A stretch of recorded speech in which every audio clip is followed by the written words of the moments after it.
Doctor Sridhar, நீங்க எப்படி பார்க்குறீங்க இந்த பொருளாதார ஆய்வறிக்கையை? பொருளாதார ஆய்வு அறிக்கை late but not late that late வந்திருக்கு. ஒரு வரவேற்கணும் ஒன்றா இருந்தாலும் இது தமிழ்நாட்டுக்கு தமிழ்நாடு மட்டும் ஃபஸ்ட்டு இல்லை, நிறையா சதர்ன் ஸ்டேட்டெல்லாம் வந்துருச்சு. தெலுங்கானா வந்துருச்சு, ஆந்திர பிரதேஷ் வந்துருச்சு, கர்நாடகா வந்துருச்சு, கேரளா வந்துருச்சு. அதுக்கடுத்த லாஸ்ட்டு தான் தமிழ்நாடு வந்திருக்கு. ஃபார் யுவர் கைண்ட் இன்ஃபர்மேஷன் ஒன்று. ரெண்டாவது, இந்த பொருளாதார அறிக்கை சர்வே எப்படின்னா ஒரு கார்ப்பரேட் நிறுவனங்களுக்கு தான் யூஸ்வலாக இந்த எக்கனாமிக் சர்வே பண்ணுவாங்க. ஆனால் அரசாங்கம் வந்து மக்களை வச்சு பிரித்து பார்க்க முடியாது. அரசாங்கத்தினுடைய சார்பில் ஒரு பொருளாதார ஆய்வு அறிக்கை எப்படி இருக்குன்னா சோஷியோ எக்கனாமிக் சர்வேயாக இருக்கும். அப்படி தான் நான் படிச்சிருக்கேன். சோஷியோ எக்கனாமிக் சர்வே, அதாவது அரசியலும் அந்த எக்கனாமிக்கும் சமூகமும் சேர்ந்து தான் இருக்கிறது தான். அது வந்து அரசியலுக்கு பொருந்தும், ஆட்சிக்கு பொருந்தும். ஒரு ஆட்சியாளருடைய அளவுகோலை நீங்கள் நிர்ணயிக்கிறது வந்து சோஷியோ எக்கனாமிக் டெவலப்மெண்ட் எப்படி இருக்குது அப்படின்னு பார்க்கணும். ஒரு இருக்கட்டும், சரி இருந்தால் ஹேவிங் டன் ஏதோ பண்ணியிருக்காங்கன்னால கூட இதில் 3 செக்டர் ப்ரையாரிட்டியாக சொல்கிறாங்க. ஒன்று வந்து agriculture related first priority, first. Second வந்து கேஸு, எலக்ட்ரிசிட்டி, பாவர்ட்டி அதெல்லாம் சொல்கிறாங்க. மூணாவது வந்து பாவர்ட்டி அதெல்லாம் சொல்கிறாங்க. எங்கே கோட்டை விட்டாங்க அப்படின்னா ஹியூமன் ரிசோர்ஸஸ். சுவர்ணை தான் சித்திரம் எழுத முடியும். மனித வளம், மக்கள் நலம், மக்கள் பொது மருத்துவம், பப்ளிக் ஹெல்த், இது மேலோங்கி நிற்கணும். ஒரு எக்கனாமிக் எவ்வளோ இம்பார்ட்டண்ட்டோ அதுக்கு அடித்தளமே மனித வளம் தான். அதாவது மக்கள் ஆரோக்கியமாக இருக்கணும், மக்கள் வந்து திடகாத்தமாக இருக்கணும், மனித வளம் பெருகணும். ஸோ அதுக்கு வந்து எந்த எக்கனாமிக் சர்வேயும் இல்லை. Very unfortunate. தமிழ்நாடோட ஹெல்த் செக்டார் வந்து மேல் நோக்கி இல்லை, குறியீட்டில்ன்ற சொல்றீங்களா? அதில் ஹெல்த் செக்டர் மட்டும் இல்லை, health sector of human resource கம்ப்ளீட்டாக. அதான் மனித வளத்திற்கு தான் 14.4 லட்சம் வேலை வாய்ப்புகள் அப்படிங்கிற இடத்துல வேலை வாய்ப்பு நான் சொல்லி முடிச்சிருக்கேன். ஸோ வேலை வாய்ப்பு மட்டும் இல்லை, அதாவது நம்ம கிராமத்தில் பழமொழி சொன்னால் சுவர் இருந்தால் தான் நீ என்ன மாதிரியான சத்திரம் வர முடியும். ஸோ மக்கள் நல்லா இருக்கணும்னா மக்கள் நலனுக்கு சமூக முன்னேற்ற குறியீடு அந்த அறிக்கையில இருக்கு. அந்த அறிக்கையை பொறுத்த வரைக்கும் தமிழ்நாடு நல்லா இருக்குங்கிறத தான் அவங்க குறிப்பிட்டிருக்காங்க. அப்படி குறிப்பிடுறது சயின்டிபிக்கான டேர்ம்ஸ்ல குறிப்பிட்டிருக்காங்க, மற்ற மாநிலங்களோட ஒப்பிட்டு குறிப்பிட்டிருக்காங்க. அது இல்லைன்னு சொன்னா எப்படி எந்த எங்க பேசுறாரு கேக்குறேன். அவர் சொல்லட்டும். நீங்க எந்த அடிப்படையில அதை இல்ல மாறுபடுறீங்க நான் கேக்குறேன். அதுதான் நான் வளர்ச்சி குறியீட்டுல தானே இருக்கு. இல்ல அதாவது நான் இன்னும் எக்ஸ்பிளைன் பண்ணுறேன். நீங்கள் வந்து ஒரு எக்ஸாம்பிள் சொல்கிறோம். இந்த பட்ஜெட்டில் 23-24 பட்ஜெட்டில்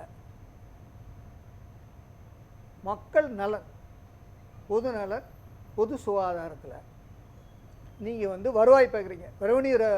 வருவாயில் 54,000 கோடி டாஸ்மார்க்கில் வருமானம் வருதுன்னு சொல்கிறீங்க பட்ஜெட்டில்.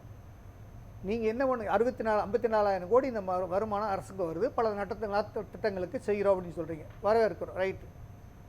அந்த மாதிரி வருகின்ற பொழுது அதனால் ஏற்படுகின்ற பாதிப்புக்கு நீங்கள் செய்த ரீஹாபிலிட்டேஷன் மெஷர்ஸ் என்ன? நீங்கள் சொல்கிறீங்க பட்ஜெட்டில் சொல்கிறீங்க நாங்கள் வந்து மறுவாழ்வு திட்டங்கள் வச்சுருக்கோம், மறுவாழ்வு இதெல்லாம் வச்சுருக்கோம் அப்படின்னு சொல்கிறீங்க. It is only seen in the files, not in fields. நீங்கள் களத்துக்கு போங்க. நான் டாக்டராக சொல்கிறேன். ஒரு குடும்பத்தில் 10 பேர் இருக்காங்கன்னா ஒருத்தர் குடிக்கிறாருன்னு வைங்க, அதனால் எத்தனை பேருக்கு பாதிப்பு வரும், அதனால் எத்தனை சோஷியோ எக்கனாமிக் ப்ராப்ளம் வரும், அதனால் எவ்வளோ சமுதாய ப்ராப்ளம் வருது, இதெல்லாம் நீங்கள் ஆய்வு அறிக்கையில் இது சொல்லணும். Part and parcel. இது வந்து மக்களுடைய வருமான எவ்வளவு, தனிநபர் வருமான எவ்வளவு, ஜிடிபி எவ்வளவு, பொருளாதார வளர்ச்சி எவ்வளவு சொல்லுகின்ற பொழுது சமூக வளர்ச்சி எவ்வளவு, இதனால் சமூக வளர்ச்சி எவ்வளோ பாதிக்கப்பட்டிருக்கு, வளர்ந்துருக்கு, இந்த பிரச்சனையினால் இந்த திட்டங்கள்னால் இந்த செலவுகள்னால் சமுதாய வளர்ச்சி எவ்வளோ பின்தங்கி அதுக்கு நாங்கள் என்ன செய்ய போகிறோம், அதுக்கான ரோடு மேப் என்னென்ன பண்ண போகிறோம், இதுக்கான ரோடு மேப்பு என்னென்ன, இதெல்லாம் ஆய்வறிக்கையில் சொல்லியிருந்தாலும் அது நல்லாயிருக்கும். ஸோ இது வந்து ஒரு ஃபஸ்ட் அட்டம்ப்ட், அதை பாராட்டேன் நான். ஒரு அட்டம் பண்ணியிருக்காங்க, ரைட், ஓகே. ஆனாலும் இது காம்ப்ரிஹென்சிவாக இல்லை, இது வந்து முழுமையாக இல்லை. நீங்க சொல்றது மாதிரி முழு வீச்சாக ரீஹாபிலிட்டேஷன் வந்து நமக்கு இருக்கணும். அது கண்டிப்பா தேவை. ஏற்கனவே அவங்களுடைய தேர்தல் மேனிஃபெஸ்டோலையோ 2010 கொடுத்தது வரைக்கும் இருக்கு. இதுல மாற்று கருத்தே கிடையாது. ஒரு கேள்வி இருக்கு இல்லையா, நம்மளுடைய ஹெல்த் ஹெல்த் இண்டெக்ஸ் அப்படிங்கிறதுல பொருளாதார ஆய்வறிக்கையை பார்க்கறது அப்படிங்கிறதும் அதுல இருக்கிற ரீஹாபிலிட்டேஷனுக்கு நாம எவ்வளவு செலவு பண்றோங்கிறது பார்க்கறதுமான கம்பாரிசனை எப்படி ஒட்டுமொத்த ஹெல்த்தோட வளர்ச்சியோ இல்ல ஹியூமன் ரிசோர்ஸோட வளர்ச்சியவோ கம்மின்னு நம்ம பார்க்க முடியும். நான் அந்த இதில் சொல்ல அதில் நான் அதாவது ஹெல்த் இண்டெக்ஸ் உங்களுக்கு நேரம் அது நான் ஹெல்த் இண்டெக்ஸில் வந்து தமிழ்நாடு இந்தியாவில் தமிழ்நாடு நம்பர் 1, கேரளா நம்பர் 2 தமிழ்நாடு, அதில் மாற்றுக்கிறது. அது ஹெல்த் இண்டெக்ஸில் வாழ்வாதாரத்தில் health related problem according to WHO world உலக சுகாதார ஆய்வு அறிக்கையில் பிரகாரம் 200க்கும் மேற்பட்ட நோய்கள், குறிப்பாக டிபிக்குன்னு நம்ம வந்து ஒரு ஸ்கீம் போடுறோம். தமிழ்நாடு அரசு டிபி அபாலிஷனுக்கு ஒரு ஸ்கீம் போடுறோம். அது எதனால் உண்டாகுதுன்னா குடியினால் தான் உண்டாகுது. நீங்கள் என்ன சொல்கிறீங்க, ரைட்டு நீங்கள் எப்படி சரத்தை வில்லுங்க டாஸ்மார்க்கில் வில்லுங்க, இது நீங்கள் இத்தனை எம்எல் குடித்தா இது பாதிப்பு, இத்தனை எம்எல்க்கு போனால் இது மூளையை பாதிப்பு, இத்தனை எம்எல்க்கு மேலே குடித்தா இது வந்து இறந்து போயிடுவாங்க, இத்தனை எம்எல்க்கு போனால் உங்களுடைய இன்ஹிபிஷன் கண்ட்ரோலே போயிடும் அப்படின்னு ஒரு காஃப் சிரப்பில் கூட ஒரு டேப்லேஷன் இருக்குது. அப்போ நீங்கள் அரசாங்கம் நடத்துகிற ஒரு டாஸ்மாக் கடை இதெல்லாம் போடணும். இதெல்லாம் தான் ரோட் மேப். எக்கனாமிக் சர்வேங்கிற இதுதான், இப்படி தான் எக்கனாமிக் சர்வே பண்ணணும். ஒன்று. அடுத்து ரெண்டாவது, இந்த ரெவன்யூ டெபிசிட்டை எக்கனாமிக் இந்த சர்வேயில் என்ன சொல்லணும்னா, இந்த மாதிரி ரெவன்யூ இருக்குது, நமக்கு ரெவன்யூ வேணும், 50,000 கோடி வேணும் மக்கள் நல திட்டங்கள் திட்டுறதுக்கு அரசாங்கத்துக்கு வேணும், 8 லட்சம் கோடி இருக்குது, அதை 6 லட்சமாக குறைக்கணும், நம்மளுடைய இன்ட்ரெஸ்ட்டை கட்டணும், நம்முடைய சஸ்டைனபிள் க்ரோத் டெவலப்மெண்ட்டை நம்ம மேம்புக் பண்ணணும் அப்படின்னு ஒரு டார்கெட் நீங்கள் ரோடு மேப் வச்சுக்கிட்டிங்கன்னா, ஆல்டர்னேட்டிவ் ரெவன்யூ ஜெனரேஷன் என்ன அப்படிங்கும்போது, நீங்கள் கனிமலம், தாது மணல், ஆற்று மணலை அரசு உடைமையாக்கணும். அரசு உடைமையாக்கினீங்கன்னா அதில் வர வருமானம் உங்களுக்கு தன்னிறைவை கொடுக்கும். இது ரோட் மேப்பில் காமிச்சிருக்கணும். நீங்கள் இது செஞ்சுருந்தீங்கன்னா அது வரவேற்கிறதுக்கு. அடுத்தபடியாக இன்னைக்கு நேற்று என்னமோ டாக்டர் ராமதாஸ் அவர்கள் ஸ்டேட்டாக படிச்சுட்டு அமைச்சிருக்காரு. அதை படித்து பாருங்கள், தயவுசெய்து படித்து பாருங்கள். அதான் எடுத்து ஏன்னா எல்லா மேலை நாடுகளெல்லாம் பட்ஜெட் போடுறதுக்கு மக்கள்கிட்ட கேட்பாங்க. நீங்கள் மக்கள்கிட்ட கூட கேட்க வேண்டாம். இந்த மாதிரி எதிர்கட்சிகள் மற்ற ஒரு எக்ஸ்பர்ட்லாம் ஆய்வு கேட்டு அவங்களுடைய இன்புட்ஸ்லாம் வாங்க. அதில் எது நல்லதாக இருக்கோ, உங்களுக்கு எது ஃபீஸிபிலிட்டியாக இருக்கோ, எது செய்ய முடியுமோ உங்களுடைய ஆலோசனைகளா சொல்லும் போது நாம இதையெல்லாம் சொல்றோம். ஏன் கடந்த காலங்கள்ல இதையெல்லாம் அதிமுக கணக்கில் கொள்ளலங்கிறதும் சேர்த்து கணக்கில் கொள்ள வேண்டியது இருக்குல்ல? நான் அதை தான் சொல்கிறேன். நான் அதிமுக திமுகவை நான் அரசியல் பேச வரல. நான் ஒரு டாக்டர், முன்னாள் எம்எல்ஏ. நான் வந்து மக்கள் நலனில் ஒரு சோசியோ எக்கனாமிக் சர்வேனா it's accepted. It is only an economic survey. It is applicable to only to the corporate.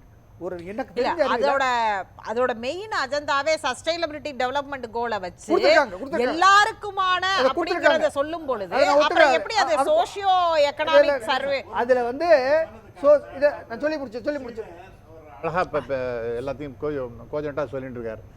அதாவது ஹெல்த்துக்கு என்ன, ஹியூமன் ரிசோர்ஸஸ் டெவலப்மெண்ட்டுக்கு என்ன அப்படிங்கிறதெல்லாம் பற்றி அவரே எல்லாத்தையும் சொல்லிட்டு இந்தியாவில் 3வது இடத்துல இருக்கும். அதாவது ஆக்சுவலாக நீங்கள் பர்சன்டேஜ் பார்த்தீங்கன்னா முன்னாடி ரொம்ப குறைவாக இருந்து இப்போ இம்ப்ரூவ் பண்ணினாங்கன்னா அதுக்காக அவங்களுக்கு பெட்டர் பர்சன்டேஜ் கொடுக்குறாங்க. அந்த ஆங்கிளில் பார்த்தீங்கன்னா இன்ஃபேக்ட் தமிழ்நாடு நம்பர் 2வாக இருக்குது. முதல்ல கேரளா, அடுத்து தமிழ்நாடு தான் இருக்குது.